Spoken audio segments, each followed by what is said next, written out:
¿Eso también lo tengo? ¿Lo tengo también?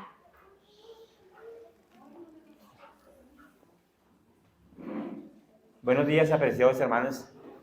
Qué bendición estar acá en la iglesia de Sabaoth para poder compartir la palabra hoy, Santo Sábado. Me alegra verlos a todos ustedes en esta mañana.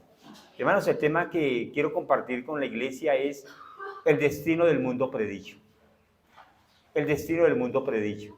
¿Sabe? Jesucristo, nuestro Señor, ese domingo de Ramos, se dirigió con una gran multitud de personas hacia Jerusalén. Y se fue acercando hacia Jerusalén, la ciudad del gran rey, la provincia de Israel, la ciudad amada, como cantaba el poeta. Y entonces, cuando ve allí esa ciudad preciosa, que los rayos del sol poniente hacían ver ese templo magnífico que era de oro puro, como de oro puro.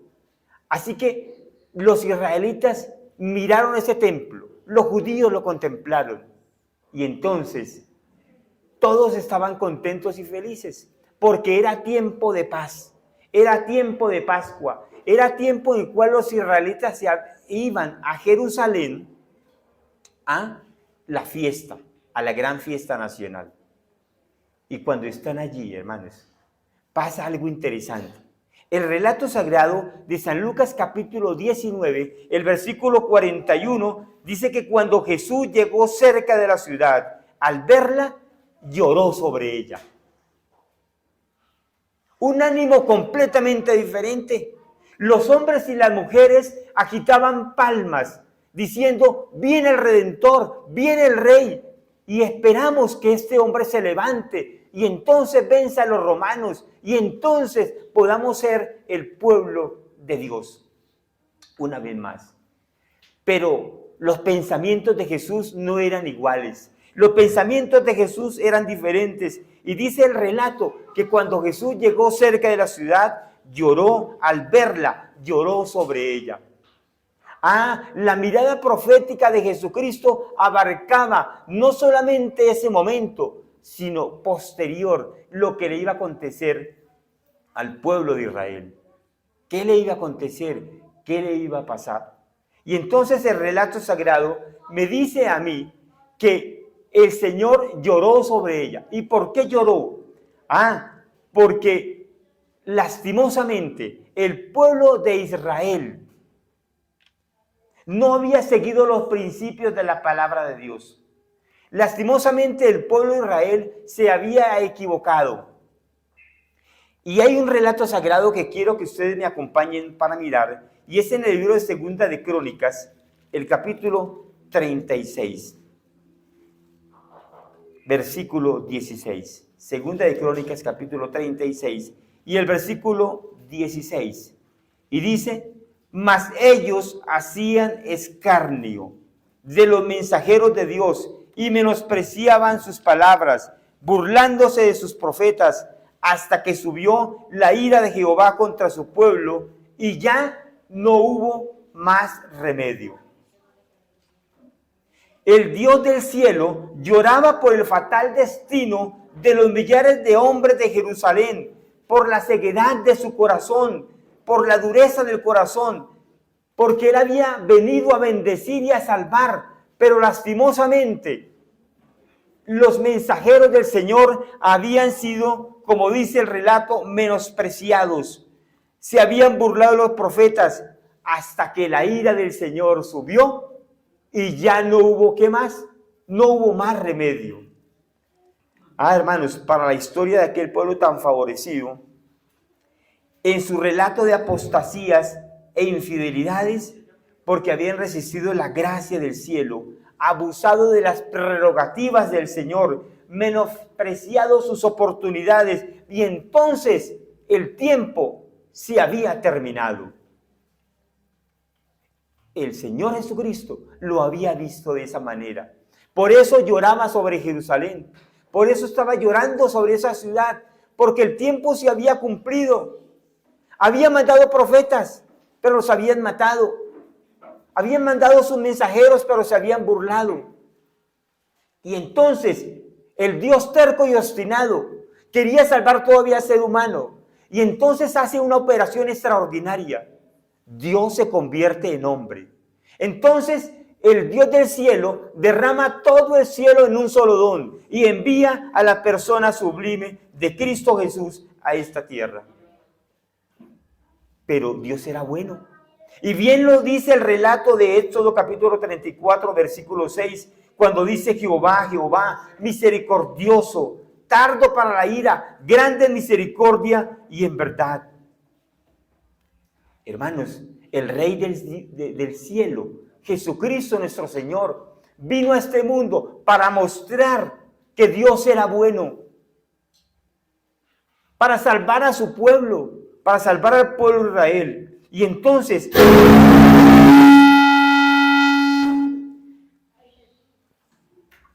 yo encuentro, mis hermanos, que en Hechos capítulo 10, vamos a buscar el libro de Hechos, capítulo 10 y el verso 38.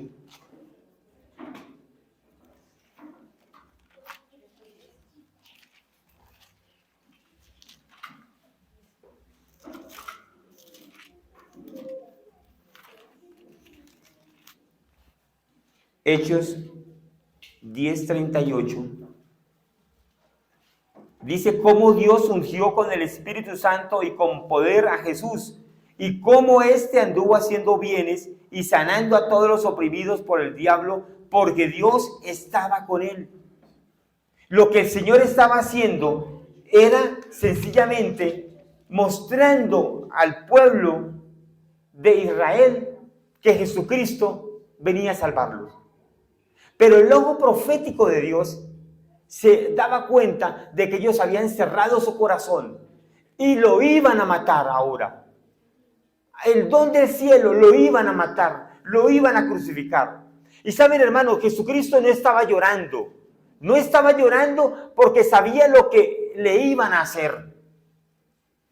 Su ojo profético ya había mirado cómo lo iban a despreciar, cómo lo iban a insultar, cómo lo iban a negar, cómo lo iban a crucificar, cómo lo iban a torturar. El mismo Satanás lo iba a torturar, pero él no lloraba por eso. Él lloraba por la suerte de los millares de Israel que no iban a encontrar una solución para su vida y que iban a morir. Y sabe que ese lloro de Jesucristo ese día no solamente abarcaba el pueblo de Israel de ese tiempo, sino abarcaba hasta este tiempo. Hasta este tiempo, cuando la misericordia y la gracia de Dios todavía se extiende. El Señor había venido con un poder maravilloso, hermanos. ¿Sabe que en el libro de San Lucas, capítulo 4, versículo 18, también lo dice la palabra? El poder del Espíritu Santo, o el Espíritu Santo de Dios está sobre mí, por cuanto me ha ungido para sanar a los quebrantados de corazón, para vendar a los heridos, para dar vista a los ciegos, para a los cojos darles movilidad, para levantar a los muertos. Eso es lo que quería el Señor. Y en el libro de San Mateo capítulo 11 versículo 5, entonces dice, los ciegos ven, los cojos andan, los presos son limpiados, los leprosos son limpiados, los sordos oyen, los muertos son resucitados y a los pobres es anunciado el Evangelio. La mirada de Cristo, hermanos, vio en Jerusalén un símbolo del mundo endurecido en la incredulidad y la rebelión, que corría presuroso a recibir el pago de la justicia de Dios. Por eso Jesucristo lloró. Por eso el Señor derramó su llanto allí sobre la ciudad y comienza a decir con palabras tristes: oh Jerusalén, si tú conocieses, a lo menos en este tu día, lo que viene para ti. Porque te sitiarán, te estrecharán tus enemigos. Y entonces, este templo que tú tienes aquí, dice, no quedará piedra sobre piedra que no sea destruido. Oh, si tú conocieses el tiempo. Pero Dios había dado muestras de su gran bondad y misericordia. ¿Sabe cuál fue el problema del pueblo de Israel de antaño? El gran pecado de ellos fue negar a Jesucristo, rechazar a Cristo Jesús. Y el gran problema de ahora, hermanos, de ahora, el gran pecado de ahora es que el mundo cristiano rechaza los mandamientos de Dios, que es el fundamento de su gobierno en la tierra y en el cielo. El problema del pueblo de Israel de antaño es que negó al Cristo, lo rechazó, a lo suyo vino y los suyos no le recibieron. Y ahora el pecado de este mundo cristiano, no es que rechace a Cristo, es que rechaza los mandamientos de Dios, los deja a un lado. La profecía del Salvador referente al juicio que iba a caer sobre Jerusalén va a tener un cumplimiento, y la terrible desolación del primero no es más que un pálido reflejo de lo que se nos viene ahora.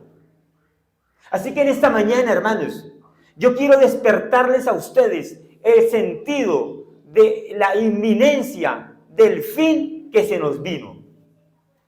De la inminencia, hermanos, de la segunda venida de Cristo Jesús.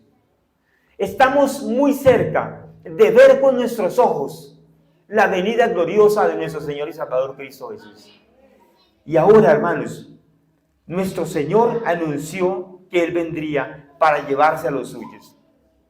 Y por eso, en su palabra, entonces, en Mateo capítulo 24, 30 y 31, dice: entonces aparecerá la señal del Hijo del Hombre. Y entonces enviará a sus ángeles para que llame a todos los escogidos de los 4 ángulos de la tierra y los reunirá. Y entonces, hermanos, está indicando el Señor que viene en gloria y majestad. Estamos cerca de ello. Ahora quiero compartir con ustedes una joya en Profetas y Reyes, la página 205. Con rapidez y seguridad se está acumulando una culpabilidad casi universal sobre los habitantes de las ciudades por causa del constante aumento de la resuelta impiedad. La corrupción que prevalece supera la capacidad descriptiva de la pluma humana. Cada día nos comunica nuevas revoluciones de las contiendas, los cohechos y los fraudes. Cada día nos trae noticias aflictivas de violencias e iniquidades, de la indiferencia hacia el sufrimiento humano, de la destrucción de vidas realmente brutal e infernal. Cada día atestigua el aumento de la locura, los homicidios y los suicidios. Estamos cerca, hermanos, estamos en vísperas de una crisis espectacular.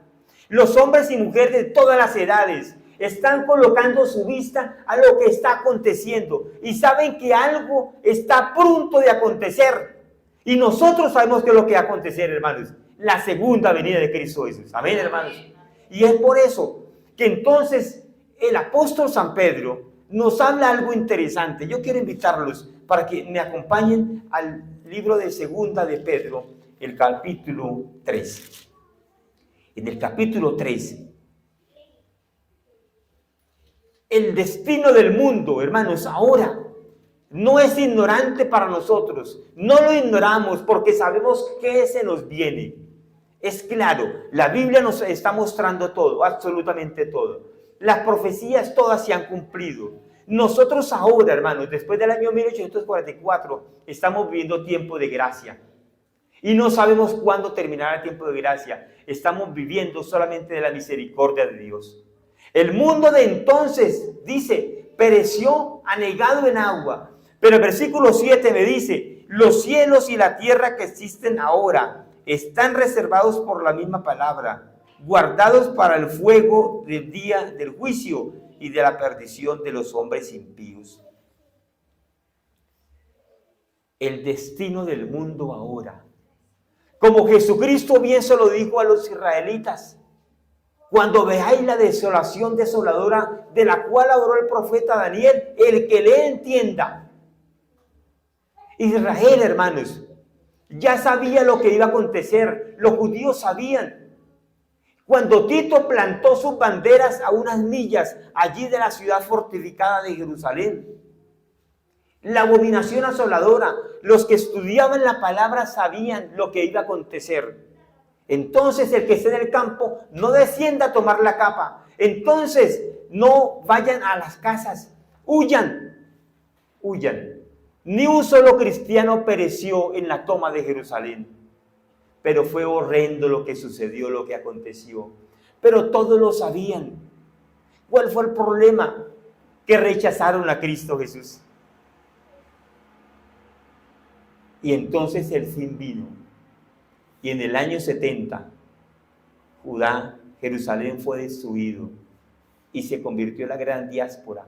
De ahí en adelante, hermanos, Israel habitó lejos, hasta el año 1948, en un lugar errantes, sin tener un lugar propio. Rechazaron al Dios del cielo. Pero ¿qué pasa con nosotros hoy, hermanos? ¿Qué pasa con nosotros cuando sabemos que ya el fin viene?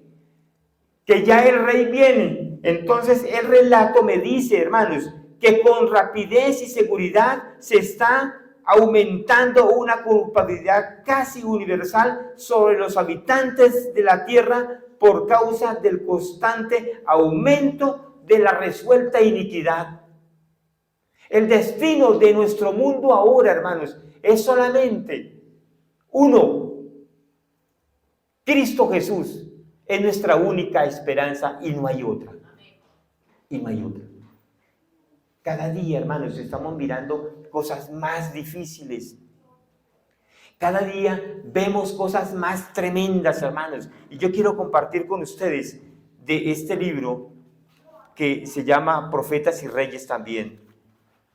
En un capítulo, hermanos, que se llama, el capítulo se llama Nínive, ciudad sobremanera grande. Y en este capítulo tengo dos textos para compartir con ustedes.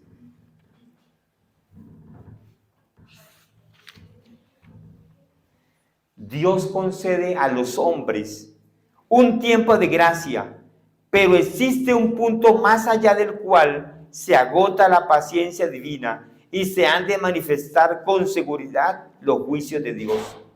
El Señor soporta durante mucho tiempo a los hombres y las ciudades, enviando misericordiosamente amonestaciones para salvarlos de la ira divina.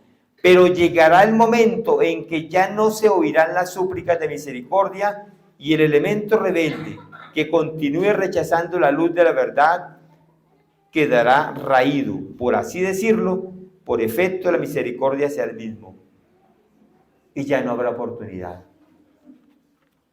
Está muy cerca el momento en que habrá en el mundo una tristeza que ningún bálsamo puede disipar. Se está retirando el Espíritu de Dios. Y entonces podemos mirar en el libro de Daniel, el capítulo 12, cuando el profeta Daniel nos dice: y en aquel tiempo se levantará Miguel, el gran príncipe que está de parte de los hijos de tu pueblo, y será tiempo de angustia cual nunca ha habido desde que los hombres han estado sobre la tierra. Se está retirando el Espíritu de Dios. Viene una tristeza tan infinita que ningún bálsamo humano puede disiparlo. Se siguen unos a otros en rápida sucesión los desastres por mar y por tierra. Con cuánta frecuencia se habla de terremotos y ciclones, así como de la destrucción producida por incendios e inundaciones, con gran pérdida de vidas y propiedades. Aparentemente, estas calamidades son estallidos caprichosos de las fuerzas desorganizadas y desordenadas de la naturaleza, completamente fuera del dominio humano, pero en todas ellas puede leerse el propósito de Dios. Se cuentan entre los instrumentos por medio de los cuales el Señor procura despertar en hombres y mujeres un sentido del peligro que corren. Cuando Jesucristo vio a Jerusalén, lloró sobre ella. Y cuando nos ve a nosotros ahora, llora también, hermanos, de saber que el fin está cerca y que, como dice el profeta, pasóse el invierno, llegó la siega y nosotros no hemos sido salvos.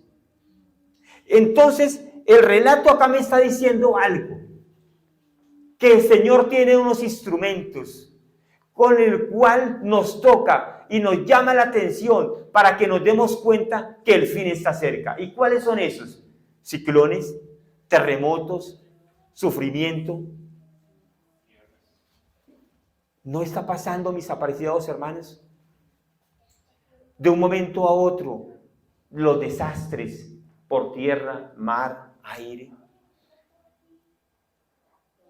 Lo que pasó en Libia, lo que pasó en Marruecos, los incendios forestales, las inundaciones, los terremotos, muestran, hermanos, son pellizcos de Dios para decirnos: despierte, despierte, porque yo ya voy a ir, yo ya voy a ir.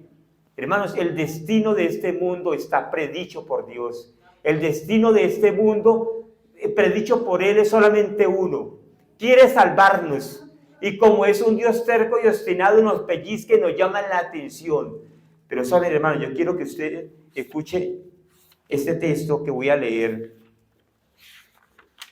de este capítulo. Nínive, una ciudad supremamente grande.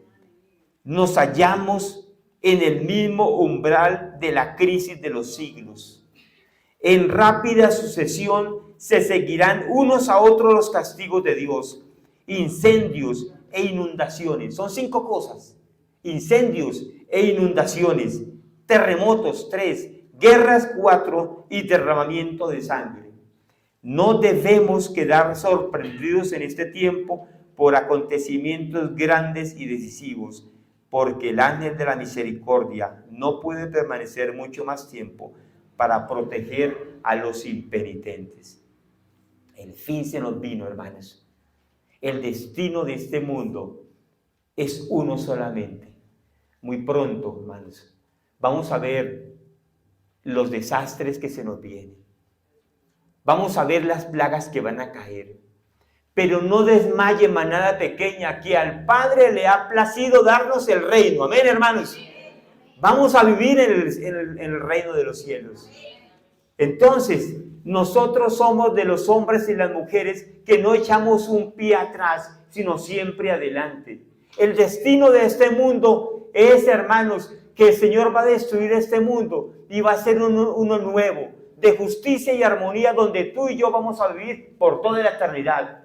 Porque saltaremos como corderos de la manada, donde el niño y el tigre serán dulces compañeros. Ahí es donde nosotros vamos a vivir. Con razón, entonces, el apóstol Pedro, me encanta el apóstol Pedro, porque él entonces nos hace un llamado a través del Señor y nos dice, versículo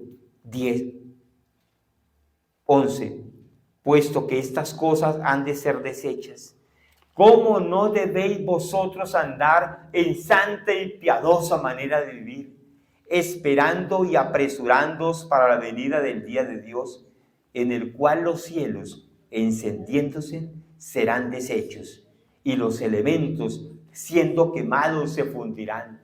Hermanos, aquí no hay esperanza. Vive tu vida aquí, teniendo los pies aquí en la tierra, pero mirando el reino de los cielos, contemplando al invisible como lo hacía Moisés, sostenido en la mano poderosa del Señor. Porque el fin se nos vino, hermanos. El Rey ya viene. Hermanos, este mundo está agobiado por el pecado. Ya nada nos puede asombrar del pecado. Ya nada nos asombra. Cada día este mundo está peor. ¿Qué nos espera, hermanos? Nada.